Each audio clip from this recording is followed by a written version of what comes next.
ti concern ti danum karigitay bilating centers tayo, ma'am.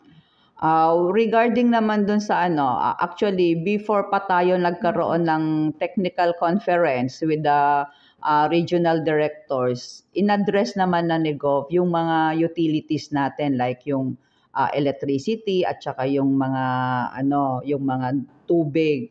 So yung sa tubig naman, we will be in partnership with the Bureau of Fire siguro. Pag talagang hindi kayang ibigay ni Prime Water yung kailangan natin na tubig sa mga imagine mo, we will be catering for 15 to 18 na estimated na guests. So in case man na hindi tayo mabigyan ni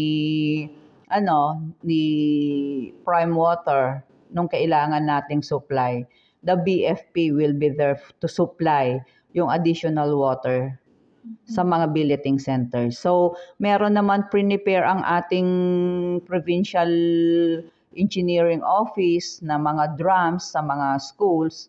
So, most probably, mami-minimize natin siguro yung mga problemang ganyan.